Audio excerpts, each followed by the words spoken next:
आदमी था, उसने कानड़ देव को समझाया कि यार क्या करोगे लड़के फालतू में, संधि कर लो, वरना यार हमारे पास इतनी बड़ी सेना है, इसमें तेरा घाटा हमारा कुछ नहीं जाता। तो कहते कन्नड़ देव ने उससे संधि कर लिया। तो 1305 में आइनुल मुल्तानी जो है जालोर पर आक्रमण करता है और कन्नड़ देव को समझा बुझा के संधि के लिए तैयार कर लेता है। ऐसा कहा जाता है कि फिर उसने कन्नड़ देव को कहा गया तुझे एक बार दिल्ली चलना पड़ेगा, अलाउद्दीन के पास चलना पड़ेगा। तो कहते कन्नड़ देव खुद गया और कन्नड़ देव का बेटा हुआ करता था एक वीरम देव, दोनों बाप बेटे जो थे वो वहां दिल्ली गए अलाउद्दीन खिलजी के पास। वीरमदेव के लिए कहा जाता है कि वीरमदेव बड़ा हैंडसम राजकुमार था, अपने टाइम का जो रणबीर कपूर हुआ करता था। अलाउद्दीन की एक बेटी हुआ करती थी जिसका नाम था फिरोजा, अलाउद्दीन खिलजी की फिरोजा नाम की बेटी हुआ करती थी।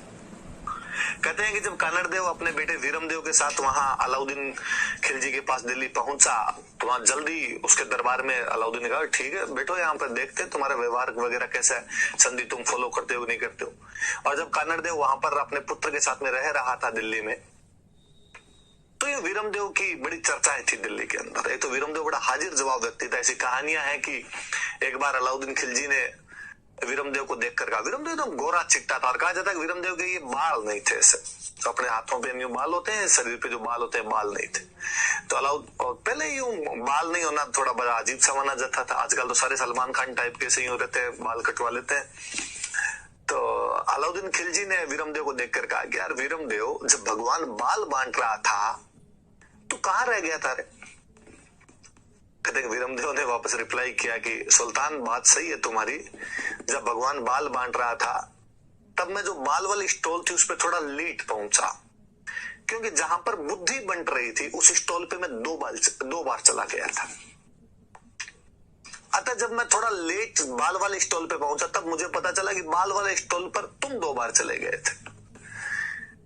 उस कहने का मतलब था कि बाल तुम्हारे डबल है पर बुद्धि मेरी डबल है, मेरे बाल नहीं है शरीर पे, तेरे दिमाग नहीं है। पर कहते अलाउद्दीन फिर भी राजी बार। अलाउद्दीन ने कहा यार बड़े जोरदार जवाब देता है यार लड़का। तो चर्चाएं दूर दूर फैलने लगी, फिरोजा तक भी ये बातें पहुंची। उसकी सहेलियां अक्सर उसे बताती कि वीरमदेव आया हुआ है, इतना सुंदर राजकुमार है, जालोर का राजकुमार है, इतने अच्छे जवाब देता है, कल तो तुम्हारे पापा को इतना अच्छा रिप्लाई दे दिया था, तुम्हारे पापा कुछ बोल ही नहीं पाए थे। फिरोजा के भी मन में क्या ऐसा कौन राजकुमार है, इसकी चारों तरफ चर्चाएं चल रही है। एक दिन वीरमदेव सुबह सुबह जिम से वापस आ रहा था, टी-शर्ट वी-शर्ट और उतारी हुई होगी वीरमदेव के। कहते हैं फिरोजा ने अपने महल के ऊपर से उसे देखा और लव एट फर्स्ट साइट, वो फिरोजा की पहली नजर का प्यार था। फिरोजा ने अपने पिता अलाउद्दीन को कहा कि मैं वीरमदेव से शादी करना चाहती हूँ।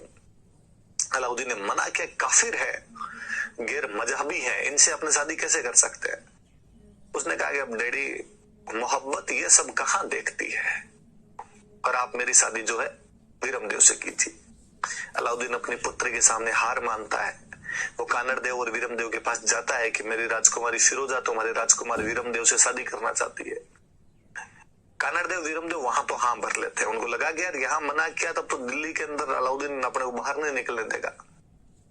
कहते वहां से वापस जालोर आए और जालोर आके अलाउद्दीन खिलजी को मैसेज किया कि हम शादी आज करें न कल करें, तेरे जो जी में वो कर लेना। कहते इस बात पर अलाउद्दीन को बहुत गुस्सा है। अलाउद्दीन ने कहा ऐसे कैसे कर सकते हो तुम, और अलाउद्दीन इधर अटैक कर देता है। तब कहा जाता था कि यदि आपको जालोर को जीतना है तो उससे पहले सिवाना जीतना पड़ेगा। सिवाना का किला भी इन सोनगरों के पास में हुआ करता था। सिवाना के किले को जालोर की चाबी कहते थे कि जालोर की चाबी है, ये जब तक ये चाबी नहीं मिलेगी जालोर का ताला कैसे खोल पाओगे। सिवाना के किले में उस समय सातल और सोम नाम के 2 भाई थे जो कि कानड़ देव सोनगरा के भतीजे थे। अलाउद्दीन खिलजी 1308 में एक बड़ा अटैक करता है।